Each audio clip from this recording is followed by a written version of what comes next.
আমি আশেকিন প্রিন্স সবাইকে স্বাগত জানাচ্ছি চ্যানেল 24-এর সাপ্তাহিক আয়োজন বস লুব্রিকেন্টস জানলেই নিরাপদ অনুষ্ঠানে। আজকে আমাদের আলোচনার বিষয় ক্রিপ্টোকারেন্সি। দর্শক, আলোচনার শুরুতেই চলুন দেখে আসি একটি প্রতিবেদন। অনলাইনে অর্থ পরিশোধ, বিনিয়োগ, এমনকি ভেন্ডিং মেশিন থেকে পণ্য কিনতে যে মুদ্রার ব্যবহার, তা দেখা যায় না, ছোঁয়া যায় না, ধরা যায় না। শুধুমাত্র বাইনারি সংখ্যার আঁকিবুকিতে কম্পিউটার মুদ্রা তৈরি করে গ্রাহকের কাছে পৌঁছে দেয়। গুপ্ত মুদ্রা বা ক্রিপ্টোকারেন্সি ইন্টারনেট জগৎ থেকে বেরিয়ে এখন দখল করে নিচ্ছে অর্থনীতির ধারা উপধারা। সাতোশি নাকামোটোর হাতে 2008 সালে এর যাত্রা। দীর্ঘ সময় পেরিয়ে 2017 সালে শুরু হয় জয়গান। একে একে বিটকয়েন, ইথেরিয়াম, রিপল, লাইটকয়েন, কর্ডানোর নাম ছড়িয়ে পড়ে। বর্তমানে প্রায় 1000 ধরনের মুদ্রা, 18,000 ব্যবসায়ীর বিনিয়োগ ও 300 মিলিয়ন ক্রিপ্টো ব্যবহারকারী রয়েছে। ক্রিপ্টোর ব্যবহারে আমাদের সতর্ক থাকতে হবে। মূলধারার অর্থনীতিতে এর ব্যবহার নিয়ে আরও গবেষণার প্রয়োজন। আগামীর অর্থ ব্যবস্থায় বিকল্প মাধ্যম শক্তিশালী অবস্থান তৈরি করবে। ক্যানেটিক ক্যাপিটালের মতে ডিজিটাল যুগের মানসম্মত বৈধ সঞ্চয়ের মাধ্যম আর ফেসবুকের লিব্রার ঘোষণায় এর ব্যবহার বাড়ছে। সেই সাথে ইউরোপের যুদ্ধের ডামাডোলে ব্যাংকিং সিস্টেমে পশ্চিমাদের নানা অবরোধ রাশিয়া ইউক্রেনে ক্রিপ্টোর ব্যবহার বাড়িয়ে দিয়েছে। ক্রিপ্টোর প্রায় 16.5 ট্রিলিয়ন রুবেল বিনিয়োগ ছাড়িয়েছে রাশিয়ার। ইউক্রেনেও আসছে ক্রিপ্টোর অনুদান। এখন পর্যন্ত প্রায় 10 মিলিয়ন ক্রিপ্টোর অনুদান এসেছে দেশটির সেনা, এনজিও ও জনসাধারণের কাছে। ব্যাংকিং খাতে এর ব্যবহার স্বাভাবিক অর্থনীতিতে বড় প্রভাব ফেলবে। মুদ্রা যদি আপনি চোখে না দেখে ব্যবহারে অভ্যস্ত হয়ে ওঠেন, তাহলে অর্থনীতির নানা গতিধারায় আসবে আঘাত। যুগ যুগান্তর ধরে চলা কাগজে মুদ্রা ও অর্থনীতিতে বুড়ো আঙ্গুল দেখিয়ে ক্রিপ্টোর এগিয়ে চলা তাই নাচুনে বুড়ির মতো। তবে মুখোশের আড়ালে থাকা পুরো এ ব্যবস্থা আগামীর অর্থনীতির মূল চালিকা শক্তি হয়ে উঠবে কিনা তা সময়ই বলে দেবে। ইফতেখার আলম, চ্যানেল 24। দর্শক, ক্রিপ্টোকারেন্সি নিয়ে কথা বলতে স্টুডিওতে আমাদের সঙ্গে রয়েছেন তথ্য প্রযুক্তি বিশেষজ্ঞ জনাব রাশেদুল ইসলাম। জনাব রাশেদুল ইসলাম, আপনাকে স্বাগত আমাদের অনুষ্ঠানে। Thank you very much. জি হ্যাঁ, জনাব রাশেদুল ইসলাম, ক্রিপ্টোকারেন্সি যেটা আমি এখনো বুঝি না, আমার মতো হয়তো বা অনেক দর্শকই বোঝে না, তো দর্শকদের উদ্দেশ্যে একটু বলবেন যে আসলে যে ক্রিপ্টোকারেন্সি জিনিসটা কি? ক্রিপ্টোকারেন্সি বেসিক্যালি হলো এটা একটা ডিসেন্ট্রালাইজড ডিজিটাল কারেন্সি। মিনস এটা হলো আপনার thousands of computer which is মানে নোড যেটাকে আমরা বলি, ওইখানে ওই কারেন্সিটাকে ক্রিপ্টোগ্রাফি আকারে সিক্রেট হিসেবে সিকিউরিটি এনশিওর করা হয়, এবং যেটা হলো ব্লক চেনের মাধ্যমে ওই ডিজিটাল রেকর্ডটা, বুক কিপিং রেকর্ড যেটাকে লেজার বলি, ওই ট্রানজ্যাকশনগুলির রেকর্ডটা ওই ব্লক চেনের মাধ্যমে ওই নোডের মধ্যে রাখা হয়। যখন কোনো ট্রানজ্যাকশন করা হয়, peer to peer, person to person transaction করা হয়, ট্রানজ্যাকশনটা ভ্যালিডেট করা হয় থ্রু দোজ নোটস, এবং একটা নোট আরেকটা নোটকে রেপ্লিকেট করে। সমস্ত ইনফরমেশনগুলি প্রত্যেকটা নোটে, একটা ট্রানজ্যাকশন নতুন হওয়া মানে হলো সমস্ত নোটগুলিতেও এই ট্রানজ্যাকশনটা রিফ্লেকশন করে। আসলে ক্রিপ্টোকারেন্সির কাজটা কি? ক্রিপ্টোকারেন্সি ইজ নাথিং বাট একটা হলো এটা এক্সচেঞ্জ মিডিয়াম। মানে আমি যেরকম টাকাটাকে হিসাব করতেছি এক্সচেঞ্জ মিডিয়া হিসেবে, cryptocurrency is like same one, যে আমি একটা মিডিয়া হিসেবে ইউজ করতেছি টাকার পরিবর্তে ক্রিপ্টোকারেন্সি।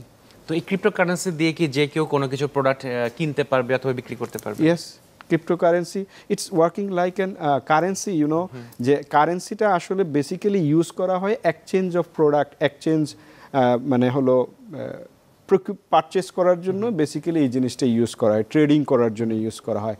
আমি যেরকম সঞ্চয় করি ব্যাংকে, ঠিক তদ্রূপভাবে আমি ক্রিপ্টোকারেন্সিও আমি আমার নিজের জন্য সঞ্চয় করে রাখতে পারি, রিজার্ভ করতে পারি। আমি যে কোনো প্রোডাক্ট আমি প্রকিউরমেন্ট করতে পারি, পারচেস করতে পারি। তো এই ক্রিপ্টোকারেন্সিটা আসলে আমি যদি ক্রিপ্টোকারেন্সি রাখতে চাই, তো এই ক্রিপ্টোকারেন্সিগুলো আমি কোথায় রাখবো আসলে? এটা আমাদের প্রত্যেকটা ক্রিপ্টোকারেন্সির জন্যই আমাদের একটা ওয়ালেট থাকবে। সো এই ওয়ালেটটা হলো আপনার প্রিজার্ভেশনের জন্য একটা প্রপার প্লেস, যেটা আমরা দেখে থাকি বেসিক্যালি যে ডিজিটাল ব্যাংকিংয়ের পারপাসে আমাদের বিকাশ, নগদ, মোবাইল অ্যাপসগুলি আছে, সেইগুলির মধ্যে কিন্তু আমরা ভার্চুয়াল কারেন্সিটা ওইখানে প্রিজার্ভ করতেছি। ঠিক আছে, তো তদ্রূপভাবে আমরা ক্রিপ্টোকারেন্সিটাকে ওই ওয়ালেটের মাধ্যমেই প্রিজার্ভ করব। আপনি যে ওয়ালেটের কথা বললেন, সেই ওয়ালেটটা কি আমাকে প্লে স্টোর থেকে ডাউনলোড করতে হবে কিনা অ্যাপস আকারে? এটা হলো যে প্রত্যেকটা ক্রিপ্টোকারেন্সির জন্য একটা রেজিস্টার, একটা ওয়ালেট থাকবে, সেটাই যেরকম আপনি বিকাশের জন্য একটা অ্যাপ পাচ্ছেন ওই রকম একটা অ্যাপ পাবেন সেখানে ডিজিটাল ওয়ালেটের জন্য। সেটা আপনাকে ট্রানজ্যাকশনের জন্য অ্যালাউ করবে এবং অ্যাট দ্য সেম টাইম আপনাকে আপনার মানে প্রিজার্ভেশনের জন্য আপনাকে ওইটাকে ইউজ করতে পারবেন আর কি। তো বিশ্বব্যাপী এখন পর্যন্ত কতগুলো ক্রিপ্টোকারেন্সি আছে? এখানে আমরা যেটা এখনো পর্যন্ত মার্কেট ট্রেন্ড অ্যানালাইসিস করে দেখা গেল যে দেয়ার আর 23,000 cryptocurrency available, out of which 8,200 plus cryptocurrency active আছে। তো এগুলো কাদের কাছে আছে বা কোন দেশে আছে? এটা বিভিন্ন দেশে বিভিন্ন ইভেন বাংলাদেশেও থাকতে পারে। এটা ইন্ডিয়া, যদি আমি সাউথ এশিয়ার কথা বলি, India is number 1 in south Asia cryptocurrency নিয়ে। তারা ইউজার বেসটা অনেক বেশি। অ্যাপার্ট ফ্রম দ্যাট আপনি যদি ব্রাজিলের কথা বলেন, দেয়ার আর 68% ক্রিপ্টোকারেন্সি ইউজার্স। এবং apart from that if you go Nigeria এবং আপনার Turkey, there are 47% user cryptocurrency use করতেছে। তো আমরা যাদেরকে উন্নত দেশ বলি, যুক্তরাষ্ট্র অথবা ইউরোপে, সেখানে আসলে ক্রিপ্টোকারেন্সির ইউজটা কীরকম হচ্ছে?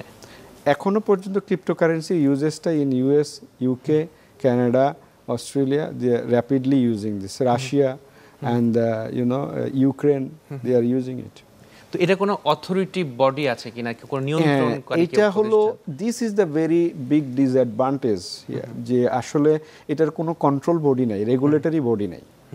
It is controlled by himself and it is owned by himself. মানে আপনার হলো আপনার প্রোডাক্ট, আপনার কারেন্সি আপনি প্রিজার্ভ করতেছেন, you are the owner of that. Like আগে যেরকমভাবে আমি এক বিনিময় করতাম, যে লাইক আমার হলো স্বর্ণের পরিবর্তে আমি অন্য জিনিস নিতাম, এই ধরনের ঠিক তদ্রূপই এই জিনিসটা আর কি। তো যেহেতু কোনো রেগুলেটরি বডি নেই, আমাকেই এটাকে নিয়ন্ত্রণ করতে হচ্ছে, তো সেই ক্ষেত্রে এর সিকিউরিটিটা আসলে কতটুকু আছে? যেহেতু আমরা অলরেডি বলেছি ক্রিপ্টোকারেন্সিটা এই কারণে সিকিউর, যেখানে ক্রিপ্টোগ্রাফি ইউজ করা হয়েছে, ওই আপনার এই ট্রানজ্যাকশনাল যে প্লেন টেক্সটগুলি আছে সেইগুলিকে সিকিউর করার জন্য ডেফি হেলমেন নামক একটা অ্যালগরিদম ছিল, যেটা দিয়ে আসলে এই ক্রিপ্টোগ্রাফিটা ইউজ করা হয়েছে। অ্যালগরিদমটা ইউজ করে ওইটা এনক্রিপশন করা হয়েছে। তো আসলে ক্রিপ্টোকারেন্সিটা আসলো কিভাবে, ইভ্যালুয়েশনটা হলো কিভাবে? আসলে ক্রিপ্টোকারেন্সিটা আসলে সাতোশি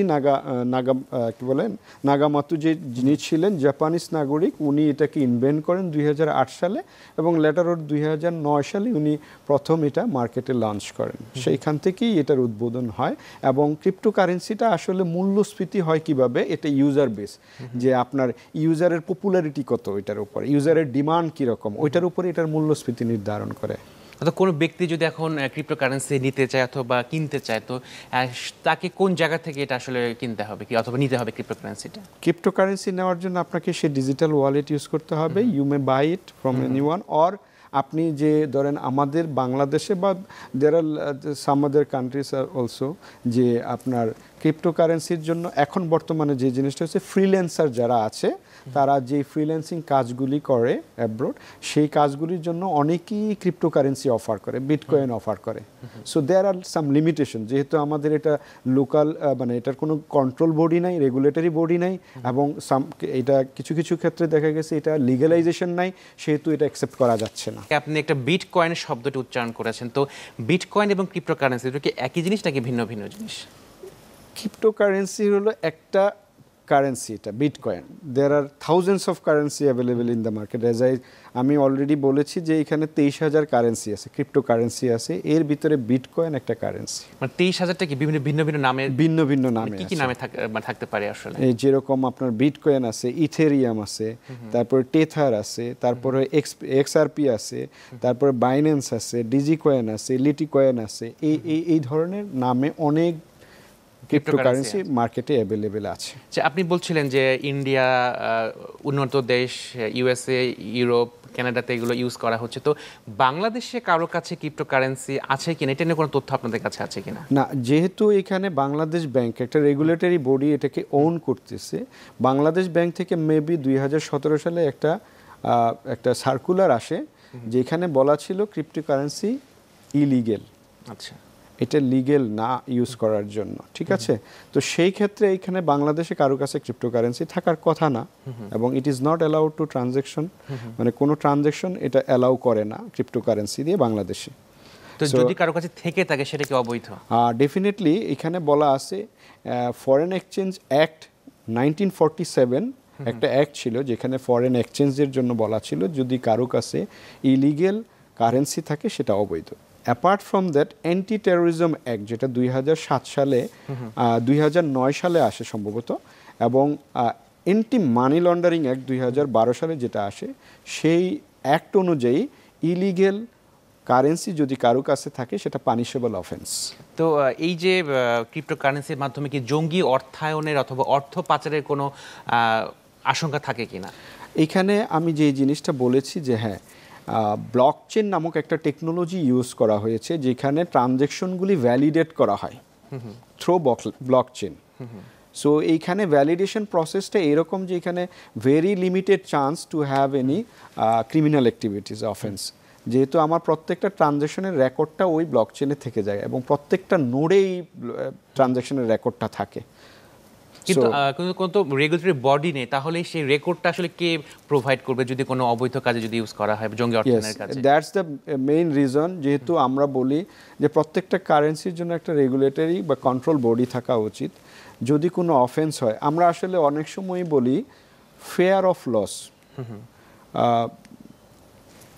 এই যে আমার একটা ফেয়ারনেস থাকে। এই ক্রিপ্টোকারেন্সিটা সামথিং লাইক দ্যাট, যে আমি একটা কারেন্সি কিনলাম যেটা আমার কান্ট্রি এটাকে লিগ্যালাইজেশন করে নাই, যদি এটা লস হয় সেক্ষেত্রে কিন্তু বা রেগুলেটরি নাই যে আমাকে এটার অ্যাকাউন্টেবিলিটি নেবে বা আমার এটার জন্য যে যত স্টেপ আছে ওই স্টেপগুলি আমি নিতে পারবো, লিগ্যাল অ্যাক্ট নিতে পারবো। ওই ধরনের কোনো রেগুলেটরি কনসার্ন না থাকার ফলে এটা আমি কাউকে দোষারোপ করতে পারবো না।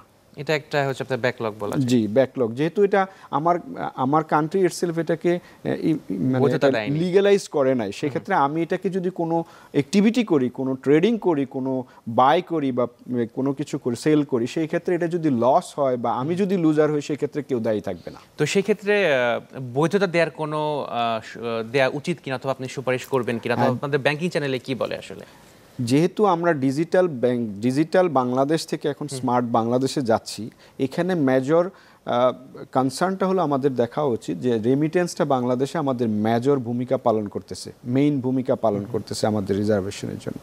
সেই ক্ষেত্রে রেমিটেন্সের যে যারা আমাদের বাংলাদেশিরা ভাই বোনেরা আছেন বিভিন্ন দেশে, তারা যদি যেই দেশ থেকে রেমিটেন্সটা পাঠাচ্ছেন ওই দেশ যদি বলে যে আমি বিটকয়েন ছাড়া অন্য কিছু ট্রানজ্যাকশন করব না, সেই ক্ষেত্রে কিন্তু এটি very big obstacle for us.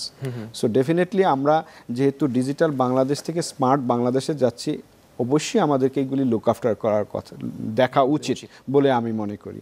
Apart from that, Bangladesh bank regulatory bank হিসেবেও কিন্তু বাংলাদেশ ব্যাংক এটার উপরে কাজ করতেছে। যতটুকু আমি জানি, সিবিডিসি নামে একটা ক্রিপ্টোকারেন্সি আছে, যে ক্রিপ্টোকারেন্সি পেমেন্ট যেটাকে বলা হয় সেন্ট্রাল ব্যাংক ডিজিটাল কারেন্সি, যেটা নিয়ে বাংলাদেশ ব্যাংক কাজ করছে অলরেডি। এবং not only Bangladesh bank but also Bangladesh ছাড়াও আরও 121টা কান্ট্রি ওই সিবিডিসি নিয়ে কাজ করতেছে, ডিজিটাল কারেন্সি নিয়ে। সো হোপফুলি এটা আমাদেরকে কোনো একটা মাইল ফলক দেখাবে যে হ্যাঁ, অবশ্যই আমরা ক্যাশলেস সোসাইটিতে রূপান্তরিত হতে যাচ্ছে। আপনি জানেন যে 2021 সালে বা 2022 সালেও আমরা বাংলাদেশ ব্যাংক থেকে একটা স্লোগান দেখেছি যে ক্যাশলেস সোসাইটি কিভাবে আমরা ডেভেলপ করব। বিদেশ থেকে মনে করেন সামনে অথবা ভবিষ্যতে এই ক্রিপ্টোকারেন্সিটাকে বাংলাদেশে বৈধতা দেওয়া হলো, বিদেশ থেকে বাংলাদেশে ক্রিপ্টোকারেন্সি আসলো, তো সেই ক্ষেত্রে ট্রানজ্যাকশনটা কিভাবে হবে অথবা এর টাকার মূল্যটা কিভাবে নির্ধারণ করা হবে? ক্রিপ্টোকারেন্সি, যে আমি আপনাকে যেটা বললাম আগে, যে এখনো তো অনেকের কাছে ক্রিপ্টোকারেন্সি নেই অথবা অনেকে ইউজ টু না, তো সেই ক্ষেত্রে আসলে কি হবে? ক্রিপ্টোকারেন্সিটা হলো রিস্ক একটাই, এখানে ভোলাটাইল। এটার মূল্যস্ফীতিটা হলো, এটা দামটা বাড়ে এবং কমে, এটা ড্রাস্টিক্যালি হঠাৎ করে। ফর এক্সাম্পল, আমি যদি ইলন মাস্কের কথা বলি, উনি জাস্ট টুইটে একটা টুইট করেছিল যে আমি বিটকয়েন দিয়ে আমার প্রোডাক্ট বিক্রি করব, ঠিক আছে? তার মানে ওই দিনই রাতের বেলায় কিন্তু ওই বিটকয়েনের দাম বেড়ে গেছে, যেটা বর্তমান মার্কেট হলো $64,000 এক একটা বিটকয়েনের দাম। এক একটা বিটকয়েনের দাম $64,000 এখন বর্তমান মার্কেটে। আচ্ছা। So it is expected to grow up to $2,70,000 মতো। So it is expected, but এটা নামতেও পারে, হঠাৎ করে ড্রাস্টিক্যালি ফল করতে পারে। এটা কি শেয়ার বাজারের মতো একটা অস্থির অবস্থা থাকে? হ্যাঁ, এটা কাইন্ড অফ লাইক দ্যাট, যে এটা বেসিক্যালি ডিপেন্ড করে হলো যে ইউজারের ডিমান্ডের উপরে, এটা বিটকয়েনের পপুলারিটির উপরে। জনাব রাশিদুল ইসলাম, আপনি বিরতির আগে বলছিলেন যে বাংলাদেশে হয়তোবা ভবিষ্যতে এটা বৈধতা দেওয়া উচিত। তো ভবিষ্যতে এটা যদি বৈধতা দেওয়া হয়, এইটাকে কিভাবে ডেভেলপ করা উচিত বলে আপনার মনে হয়? বাংলাদেশের পার্সপেক্টিভে যদি আমরা দেখি, এখানে ক্রিপ্টোকারেন্সি ইউজ করার ক্ষেত্রে আমার প্রথম যে বিষয়টা দরকার, নলেজ দরকার। আমি কোথায় ইনভেস্ট করব, কোত্থেকে কি পারচেস করব, কি বাই করব, কি করব, সেই নলেজটা আমাদের বেসিক থাকা দরকার। তো এখানে আমাদের বাংলাদেশের যদি পপুলেশন বা তাদের লিটারেসি চিন্তা করি, তাহলে ফার্স্ট থিংস আমি মনে করি যেটা হলো, পিপল শুড বি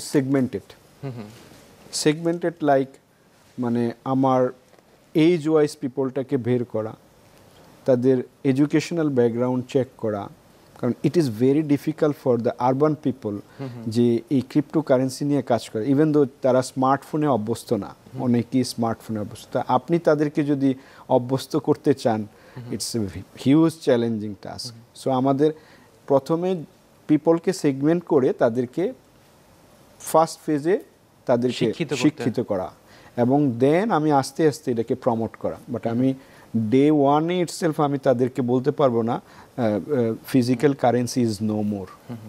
তো সেই ক্ষেত্রে একটা রেগুলেটরি বডি এস্টাবলিশ করা প্রয়োজন আছে। ডেফিনেটলি, আপনি ভালো একটা কথা বলেছেন।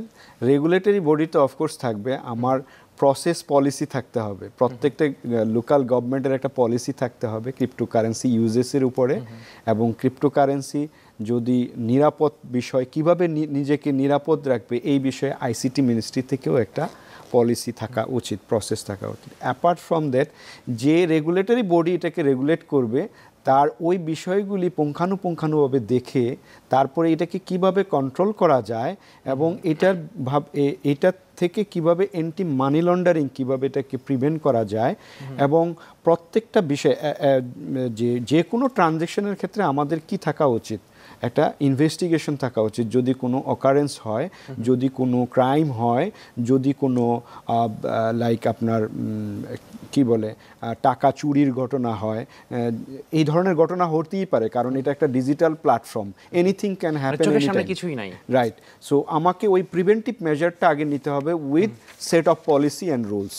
আপনি তো বলেন যে যেহেতু আমাদের কোনো রেগুলেটরি বডি নেই, এখনো তৈরি হয়নি, যদি ভবিষ্যতে ক্রিপ্টোকারেন্সিটাকে বৈধতা দেওয়া হয়, তো রেগুলেটরি বডি নেই, এটা ছাড়া অন্য কোনো অসুবিধা আছে কিনা, ডিসঅ্যাডভান্টেজ আছে কিনা ক্রিপ্টোকারেন্সি নিয়ে? আমাদের প্রথম কনসার্ন হলো এখানে যে আমরা যেহেতু টেকনোলজি ইভলভিং পিপল, আমাদেরকে টেকনোলজিটাকে আগে সিকিউর করতে হবে। আমরা সিকিউর না টেকনোলজির ক্ষেত্রে। আমরা যদি দেখি এখন যে বিকাশের কথা যদি বলি, বিকাশ বা নগদ যে মোবাইল ব্যাংকিংগুলি আছে, এগুলি কাইন্ড অফ ডিজিটাল ব্যাংকিং। এখানে লট অফ পিপল ভিকটিম হয়ে যাচ্ছে। কি কারণে? যে তাদের পিন চেঞ্জ করে ওটিপি নিয়ে যাচ্ছে, বা সাম ফ্রডুলেন্ট অ্যাক্টিভিটিস হচ্ছে, যেগুলি আসলে পিপলকে এডুকেট করা ছাড়া আর কোনো ওয়ে নাই আমাদের। মানে পিপল, যে মানুষগুলি ভিকটিম হয়েছে, হয়তো বা কোনো মানে ইমোশনালি পড়ে গেছে, তাদের কথাবার্তার উপরে ইমোশন হয়ে গেছে, এইখানে দেখা গেছে তার ওটিপি শেয়ার করে ফেলছে, তার পিন শেয়ার করে ফেলছে, তো সেই ক্ষেত্রে তার তো এখানে কিছুই থাকবে না। আলটিমেটলি যদি আপনি আপনার পাসওয়ার্ড আপনি শেয়ার করে দেন, পিন শেয়ার করে দেন, ওটিপি শেয়ার করে দেন, তাহলে তো এভরিথিং আপনার চলে গেল চোরের কাছে, তাই না? যে আসলে ফ্রড করতেছে তার কাছে সব চলে গেল, তার কন্ট্রোলটা তার কাছেই চলে যাবে।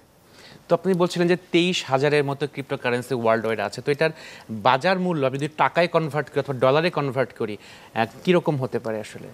সবগুলি তো বিটকয়েন চলে না মার্কেটে। এখন মূলত মার্কেটে অ্যাক্টিভ আছে 8,200 প্লাস ক্রিপ্টোকারেন্সি মার্কেটে আছে। এর মধ্যে সবচেয়ে হাইয়েস্ট এবং পপুলার যেই ক্রিপ্টোকারেন্সিটা, সেটা হলো বিটকয়েন, যেটার বাজার মূল্য হলো $672.2 বিলিয়ন, এবং সেকেন্ড পজিশনে আছে হলো ইথেরিয়াম, যেটার বাজার মূল্য 219 something I hope so $8 billion. Third পজিশনে আছে হলো ইথেরাম যেটাকে বলা হয় ইউএসডিটি, সেটার বাজার মূল্য নেয়ার অ্যাবাউট 84 বিলিয়ন ডলার। ফোর্থ পজিশনে আছে হলো আপনার বাইন্যান্স, যেটার ক্যাপিটাল মার্কেট হলো 35 billion dollar. So huge market এখন, এবং এটার ইউজার হলো আই থিঙ্ক 420 মিলিয়ন ইউজার এখন মার্কেটে এক্সিস্ট করতেছে। আমরা যে প্রতিবেদনটা দেখছিলাম সেখানে একজন বিশেষজ্ঞ বলছিলেন যে আরো সতর্ক হওয়া উচিত, আরো ডেভেলপ করা উচিত। তো আপনি এর সাথে একমত কিনা? জি, ডেফিনেটলি। কারণ আমি যদি নিজে সতর্ক না হই তাহলে আমি আমার অ্যাসেট বা আমার কারেন্সিকে আমি সিকিউর রাখতে পারবো না, বিকজ যেহেতু এটা ওন বাই ইউ, এটা no one is regulating on it, আপনাকে এটা ওন করতেছেন এবং আপনি এটা কন্ট্রোল করতেছেন। যদি আপনি সিকিউর নিজেকে না করতে পারেন তাহলে এটা আপনি সেফ রাখতে পারবেন না। তো এখনও যেহেতু বাংলাদেশে ক্রিপ্টোকারেন্সি বৈধতা নেই, বৈধ না, তো যাদের কাছে আছে সেটা তো অবৈধ। তো সেই ক্ষেত্রে আসলে উনি কি করবেন এখন? ডেফিনেটলি এইখানে আমার আসলে কথা বলার কোনো স্কোপ নাই, যেহেতু এটা ইলিগেল একটা activities which is perform by that user. তা বাংলাদেশ গভর্নমেন্ট এবং বাংলাদেশ রেগুলেটরি বডি এটাকে অলরেডি ইলিগেল ডিক্লারেশন দিয়েছে।